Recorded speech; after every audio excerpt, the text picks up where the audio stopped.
শিক্ষার্থী বন্ধুরা, আজকে তোমাদেরকে আমি এই যে অষ্টম এবং নবম দশম শ্রেণী আছে না, এই যে পরিসংখ্যান বা তথ্য উপাত্ত, এখানে যে মধ্যক নির্ণয় আছে, এই মধ্যক নির্ণয় একটা হচ্ছে বিন্যস্ত উপাত্ত এবং অবিন্যস্ত উপাত্তের সাহায্যে কিভাবে নির্ণয় করে সেটা তোমাদেরকে দেখাচ্ছি। দেখো মধ্যক তাহলে কি, এই যে মধ্যক যেটা নির্ণয় করো, মধ্যক নির্ণয়টা কি করা যায় একটা বিন্যস্ত উপাত্তের সাহায্যে। এখন বিন্যস্ত উপাত্ত যে উপাত্তগুলো মানের ক্রম আকারে সাজানো থাকে, হ্যাঁ থাকে, সেটা হলো বিন্যস্ত।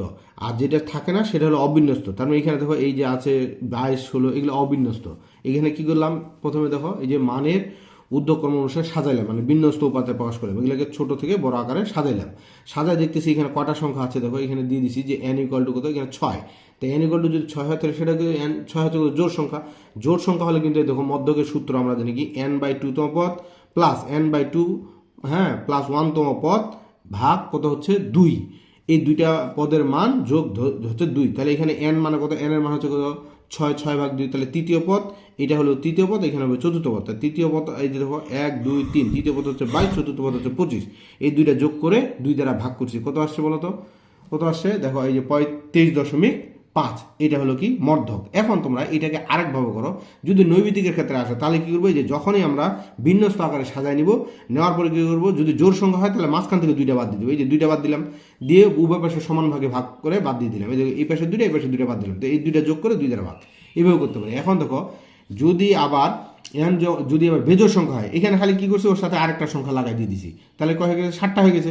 7টা বেজোড় সংখ্যা হলে আমরা কি জানি মধ্যক বলতো, ওই যে n+1/2তম পদটা হচ্ছে কি, এখন n+1, n মানে কত, n মানে 7 যোগ 1, 8, 8/2, এই যেখানে করে দেখাইছি 8/2 কত, চতুর্থ পদ।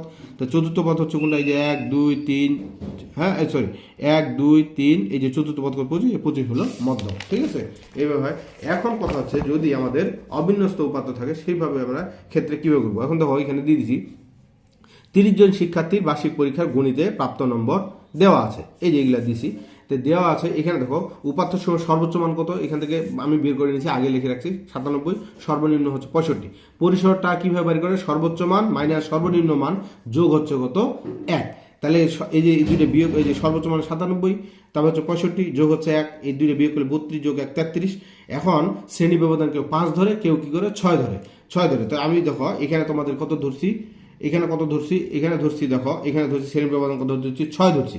6 ধরলে শ্রেণীর সংখ্যা কত হবে বলতো, 6 ধরছি, এই যে 33/6, 5.5, মানে যেহেতু 5.5 চলে গেছে, তার মানে কি এটা 6টা হবে শ্রেণী। এখন দেখো এইখান থেকে আমি তোমাদেরকে এখন এটা কিভাবে উপাত্তগুলো বসায় এটা আমি তোমাদেরকে দেখাচ্ছি। এই যে দেখো এইখানে এই যে 70 সংখ্যাটা কেউ কি করো, যে এই যে শ্রেণীবন্ধন কত 6 না, এই যে 65 থেকে 70, এই যে 65, 66, 67, 68, 69, এই যে 70, 6। আবার দেখো 71, 72, 73, 74, 75, 76, এই যে 6। তো এইরকম করে 6 6 করে নিয়ে নিছি। এখন দেখো এই যে 70 সংখ্যাটা, 70টা দেখো, এই 70 সংখ্যাটা কোথায় আছে বলো তো, 70টা যদি দেখো তাহলে 70টা আমাদের কোথায় পাওয়া যায়, এই যে এখানে দিলাম একটা। তারপর কত আছে, 68 আছে, 68টা কোথায় দেখো, এই যে এখানেই পাওয়া যাচ্ছে। 95টা কোথায় পাওয়া যাচ্ছে, এই যে দেখো এই যে এখানে চলে আসতেছে, যে 95। তারপর কত 65টা কোথায় আছে, এই যে এখানে আছে, এই যে এখানে। তো এইভাবে তারপর 78টা কোথায় আছে, এই যে এইখানে। এইভাবে কেউ তোমরা কি করো, যে 65 থেকে 70 কটা সংখ্যা আছে গুনতে শুরু করলাম, ওইভাবে টাইম ওয়েস্ট, এইভাবে বসাবা, দেখবো কয়েক মিনিটের মধ্যে হয়ে যাবে। তো এইগুলো আমি বসায় রাখছি অলরেডি, এই দেখো এখানে আমি অলরেডি বসায় রাখছি, হ্যাঁ। এই যে টেলি চিহ্ন সাহায্য করে রাখছি, এখানে টেলি কত হয়ে গেছে, এখানে হচ্ছে 4টা, এখানে 3টা, এখানে 10, এই যে 5, এইভাবে করে ফেলছি। এখন মধ্যক নির্ণয়ের ক্ষেত্রে আমাদের ক্রমযুক্ত গণসংখ্যা লাগে। তো ক্রমযুক্ত গণসংখ্যা যদি লাগে তাহলে দেখো ক্রমযুক্ত গণসংখ্যা কীভাবে লেখে, এটা হলো এই যে 4, তারপর এটার সাথে এটা যোগ, 4 আর 3 কত হবে 7, 7 আর 10 যোগ করলে কত হয় 17, 17 আর 5 কত হয় 22, 22 আর 3 কত হয় 25, 25 আর 5 কত হচ্ছে 30। ঠিক আছে, তো এইখানে হলো এটা হলো তোমাদের ইয়াটা, এই যে ক্রমযুক্ত গণসংখ্যা। এখন কথা হচ্ছে এখান থেকে যদি আমরা মানগুলো বাইর করি, তো প্রথমে আমরা জানি কি এল হলো কি মধ্যক শ্রেণীর, কি জানি বলতো, মধ্যক শ্রেণীর নিম্ন সীমা, মানে যে শ্রেণীতে মধ্যক অবস্থিত সেই শ্রেণীর নিম্ন সীমা। এখন সেটা কিভাবে, এখানে দেখো যদি উপর থেকে, এই যে দেখো যেহেতু মোট সংখ্যা কত হচ্ছে, এখানে মোট সংখ্যা হচ্ছে কত 30, n equal to 30, n equal to 30, 30-এর অর্ধেক কত 15, তাই 15 সংখ্যাটা কোথায় আছে, এই যে দেখো এখানে। এই শ্রেণীর নিম্নমান কত হচ্ছে, দেখো এই শ্রেণীর এই যে নিম্নমান কত হচ্ছে, মধ্যক শ্রেণীর নিম্নমান কত হচ্ছে 77, এই যে এল এর মান হলো 77। আর n/2 কত, এই যে n/2 হচ্ছে, n এর মান হচ্ছে 30, 30/2, তাহলে কত হয় 15, এটা হচ্ছে 15। আর হচ্ছে কত, এফসি হলো মধ্যক শ্রেণীর কি হবে বলতো, মধ্যক শ্রেণীর পূর্ববর্তী শ্রেণীর যোজিত গণসংখ্যা।